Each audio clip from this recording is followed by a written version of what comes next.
Frontline Updates, where we delve deep into military strategies and updates from conflict zones. Today, we're discussing the progress of the ongoing special military operation as of today. I'm your host, Sharifa Muhammad MGT. I'm Colonel AUC Oguntoye, an Infantry Officer. As of November 23, 2025, Russian forces continued steady offensive momentum across multiple fronts, achieving tactical and positional gains. The day's operations focused on attrition, encirclement, and suppression of Ukrainian command structures, supported by long-range precision strikes on critical logistics and energy networks. The most significant developments were the liberation of Petrovskoe, Donetsk People's Republic, and Tikhoye and Otradnoye, Dnipropetrovsk region, consolidating Russian control over several key axes of advance.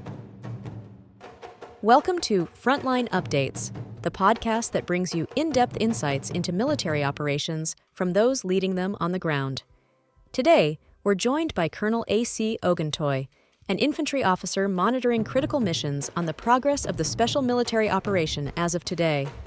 Colonel Oguntoye, thank you for being with us. Thank you. It's good to be here. Colonel, as of November 23rd, it appears Russian forces have maintained consistent pressure along several axes of advance. Can you start by giving us a broad overview of today's operational picture? Yes. The operational landscape today reflects a continuing tempo of controlled offensive operations, marked by steady positional advances rather than large-scale breakthroughs.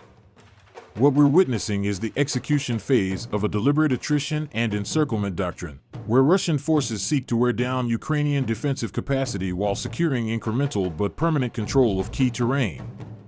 Across all sectors, Russian ground and aerospace components maintain synchronization. Artillery, tactical aviation, and long-range missile systems hit Ukrainian logistics hubs, fuel energy infrastructure, and command nodes in 148 locations. The primary emphasis wasn't just territorial gain, it was systemic degradation of Ukraine's operational depth. The day's highlight was the liberation of Petrovskoe and the Donetsk People's Republic, a move that not only consolidates the southern axis but also provides Russia a stronger artillery base to dominate nearby transport corridors. Let's start with the northern front, specifically Sumy and Kharkiv. What's the situation there, and what does it tell us about the overall direction of the operation? The North Group continues to perform a dual role, containment and attrition. In Sumy, actions around Andriivka, Verikino, and Sumy City were aimed at pinning Ukrainian brigades and preventing them from redeploying southward.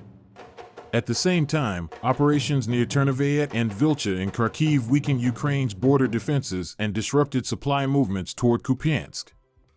Casualties for Ukraine in this sector were moderate, about 140 personnel, but the tactical implications are deeper. By maintaining steady pressure, the North Group is creating a strategic freeze line, ensuring that Ukrainian reinforcements remain fixed defending urban corridors rather than reinforcing Donetsk or Dnipropetrovsk. In doctrine, this is referred to as containment through threat projection. You don't need to take every city, you only need to make the enemy believe they must hold them. It's economy of force in action. The western sector has been active near Kharkiv. What progress has been reported there, and how does it fit into the broader picture? The West Group has refined its tactical position through limited but effective offensive operations near Kucherovka, Petrovka, and Nechvolodovka. Ukrainian forces suffered significant material losses, including Western-supplied vehicles, 2 U.S.-made HMMWVs, and a Canadian Senator armored vehicle. The destruction of 11 electronic warfare (EW) systems in this sector is particularly significant. This kind of systemic suppression of enemy EW capacity opens up the battle space for Russian ISR and unmanned systems. It's about creating what we call information dominance, the ability to see and strike faster than the opponent can respond. What's developing here is a preparatory phase for deep interdiction operations toward Kupiansk.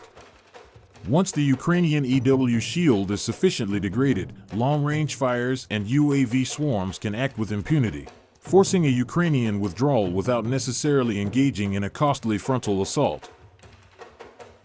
Turning to the south, Petrovskoe's liberation has been described as a major success. Why is this specific location so important?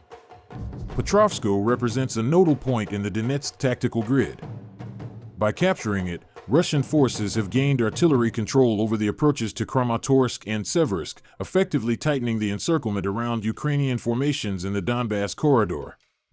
The Ukrainian losses were substantial: over 225 troops, multiple armored vehicles, and several key electronic reconnaissance assets, including an Israeli-made radar system. This not only removes a surveillance tool but also diminishes Kyiv's ability to anticipate Russian troop maneuvers in the Donetsk-Slavyansk corridor. Doctrinally, the South Group is now transitioning from attrition to area denial, ensuring that Ukrainian forces cannot maneuver freely within Donetsk without being subjected to constant indirect fire.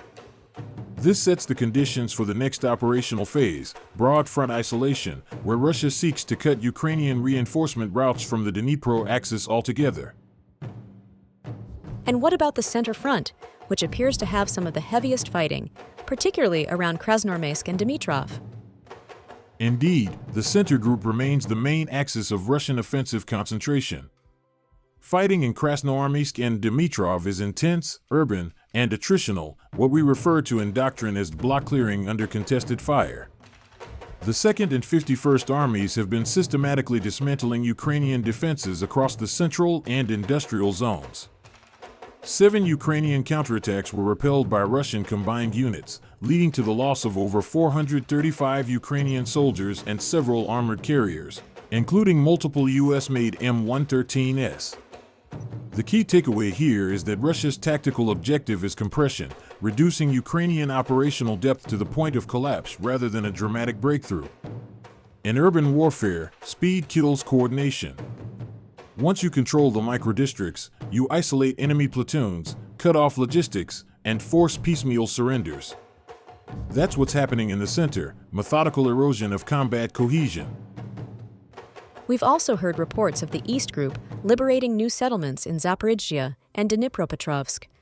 How does that affect the regional balance? The East Group has captured Tikhoye and Otradnoye, as well as inflicted heavy losses near Dobropilya and Zatyshye. These gains extend Russia's operational belt between Zaporizhzhia and Dnipropetrovsk, allowing for sustained pressure on Ukrainian logistics arteries that feed central and southern fronts. While the numerical losses may seem modest, about 225 troops, the strategic effect is significant.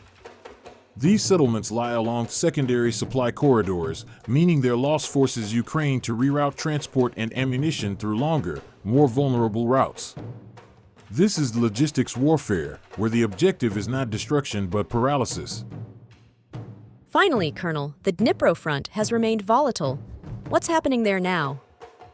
The Dnipro Group remains focused on cross-river dominance. Strikes on Yerkivka, Stepnohursk, and Tyahinka targeted Ukrainian mechanized units and destroyed several artillery systems and fuel depots. Though the numbers are smaller, about 75 enemy personnel, the operational importance lies in maintaining supply interdiction across the lower Dnipro. This prevents Ukraine from massing artillery close to the riverbanks or threatening Russian logistics in Crimea. Essentially, the Dnipro sector acts as the pressure valve of the southern theater, stable, contained, and constantly attriting enemy supply potential. Colonel, thank you for providing such a detailed briefing on the current military situation. Your insights are invaluable to our understanding of the conflict's dynamics. And thank you to our listeners for tuning in. Join us next time as we continue to provide up-to-date coverage on global military affairs. Stay with us for more updates and expert analyses on global defense and security issues. Stay informed, stay secure. Thank you for the opportunity. From a tactical standpoint, the November 23rd operations demonstrate a mature Russian operational rhythm, sequential strikes, synchronized maneuver, and consistent exploitation of electronic dominance. Each grouping now operates within a coherent framework of zone control rather than rapid occupation, prioritizing sustainability over shock. Strategically, this signals the transition into the winter campaign posture, where Russia intends to consolidate territorial control and deny Ukraine mobility. The continuous destruction of EW systems, command posts, and depots shows a deliberate focus on long-term degradation rather than short-term spectacle. Looking ahead, the encirclement trends in Donetsk and Dnipropetrovsk suggest that Ukraine's central defense network is under mounting strain. If these patterns continue, Russia will enter 2026 holding not just the ground, but the initiative, tempo, and strategic leverage. This has been Frontline Updates. Subscribe for daily military briefings and in-depth strategic analysis. Visit our platform for maps, transcripts, and exclusive Frontline updates from commanders in theater.